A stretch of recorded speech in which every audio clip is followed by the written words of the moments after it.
May I speak in the name of the living God, who is Father, Son, and Holy Spirit. Amen.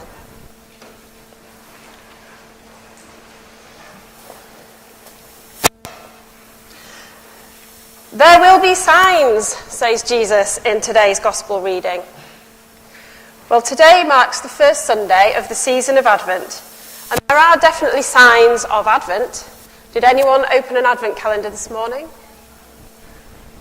Not many adults. A lot of the children. Did you have chocolate? Yeah. I did see one in the supermarket that had cheese in. I can't imagine that's going to be smelling very fresh by Christmas Day. And there's also one with a little sample of gin for each day of Advent. But I'm not going to ask if anyone's opened one of those this morning. And there are other signs, aren't there, that Advent is upon us. The windows in the town are full of all things sparkly and glittery. And there's Christmas music playing, and the shops are full of festive cheer, if that means queuing for half an hour to buy a pair of socks and being barged out of the way to buy a box of brie and cranberry parcels. Maybe that's why there's a need for a gin Advent calendar. But the thing is, we who know the Christmas story understand that Advent leads to Christmas. So sometimes that means that we move a bit too quickly. We don't take the time to think about Advent. We just see Christmas. It's all a bit of a countdown, isn't it? We're busy rehearsing for school plays. We're busy shopping. We're thinking of our menus and buying our food.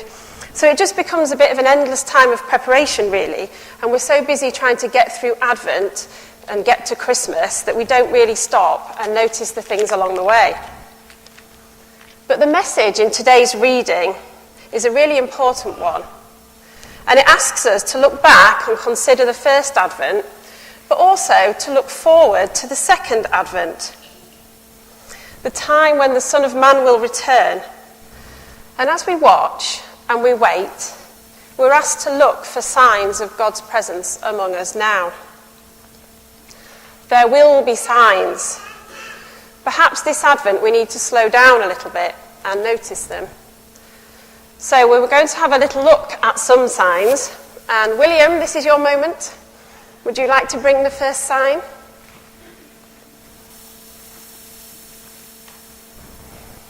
Thank you. What is it? An orangutan. It's an orangutan. Would you like to sit back down? Well, it could be a monkey. Matthew thought it was a monkey, but just for the purpose of today, it's an orangutan. So I'm going to sit him there. Now, I don't know how many of you have seen the banned Iceland Christmas advert that's been all over the internet. It's banned, therefore everyone's seen it. It's been banned for political reasons, and it depicts the destruction of the rainforests by the palm oil growers. And the habitat of the orangutans has actually been destroyed to the point that they are now a critically endangered species. And sadly, this just seems to be the tip of the melting iceberg in terms of environmental dismay. So the Gospel speaks of confusion by the roaring of the sea. And our modern world certainly does face many issues in terms of global warming and pollution of the seas. In the reading, Jesus tells his disciples that there will be distress and confusion among the nations until the final day when he returns in glory. Well, I think we can see that this is as true today as it was for Jesus' disciples in those decades following that first Christmas. Part of Advent is about acknowledging the world that we live in. And it isn't very Christmassy, but it is true. We do live with darkness. It is a part of our world. And the coming of the Messiah in Bethlehem was necessary. But Advent isn't about being miserable. It's not just about darkness. It is also about hope. So this is where Thomas comes in. Thank you very much, Thomas. Now this, it's a fig tree. My mum and dad actually have got a fig tree in their garden, but I didn't know how impressed they'd be if I dug it up and brought it with me. So I've had to make a bit of a substitute, really. But the thing is, like in the story today, Jesus points out the sign given by the fig tree that it sprouts green leaves that are a sure sign of the promises to come, that delicious fruit that awaits.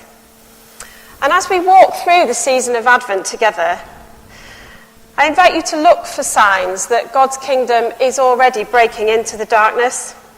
So Jesus is still with us, and we can see his Spirit at work in the world when we look for it.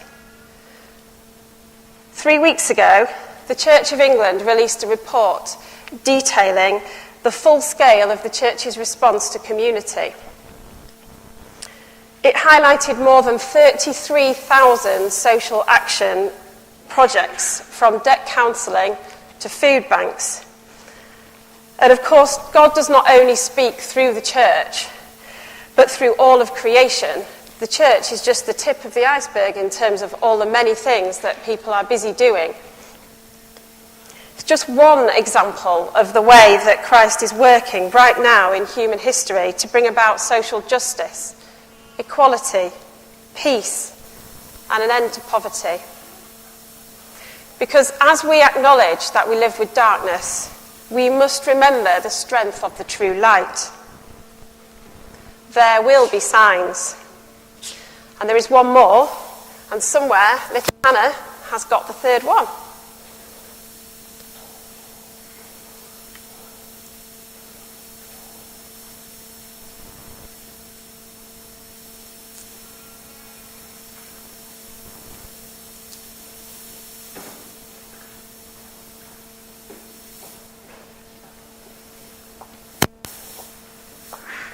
Can you get through, darling? What is it? It is a candle. It is a candle. Just place it there for one moment. It is a candle shining in the darkness. Because not only should we look for signs of God's kingdom, but we should be signs of God's kingdom. We should be the light. Now, we might have some baptism families coming up later. And this receiving of the baptism candles marks an outward sign of our shared faith that the light of Christ conquers the darkness. All who are baptized walk in the light of Christ all the days of their life. And the paschal candles and the Advent candles and the altar candles and all the many candles that will burn in this church this evening burn to symbolize the light of Christ illuminating our way. Because for now, we do live between the poles of God's great interventions in the world. The coming of Christ in flesh, and the coming again in glory at the end of time. But for now, we must be Christ's hands and feet. We must be the light shining for others on the earth. Has it been a while since you've got in contact with that friend who you haven't seen for a long time? Is there somebody in the school playground who's quite often on their own who you could perhaps talk to? Have you got a neighbour who might be lonely, who would really appreciate a quick cup of tea with you? There are so many ways that we can be the light. So draw your light from Christ this Advent and let it radiate from within you as a sign of hope, illuminating the darkness for all of those around you.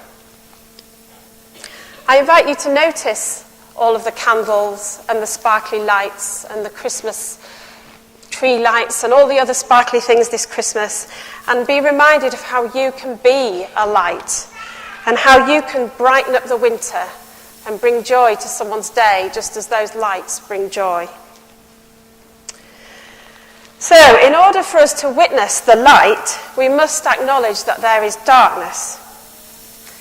If you have picked a square when you came in with an orangutan on, perhaps you could pray for the darkness in the world and for all those who walk in darkness and are struggling to see the light.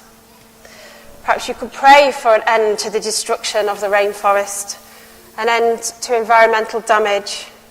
Pray for areas where there is war, injustice, poverty, and pray that the peace of Christ will break through the darkness. If you have picked a square with a fig leaf on it, perhaps you could pray for all those who work to banish darkness and to promote peace and unity and justice.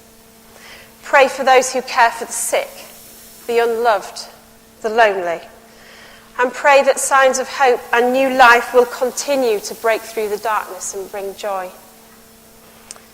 And finally, if you have collected a square with a candle on it, I invite you to pray for yourselves, for your friends, for your family, and for all of us in God's church. Pray that each of us will walk in the light of Christ and shine like a light for others, witnesses of Christ amongst humanity. And as we journey through Advent together, may the light that surrounds us be a sign of encouragement and of hope, a reminder that the light shines in the darkness and the darkness has not overcome it. Amen.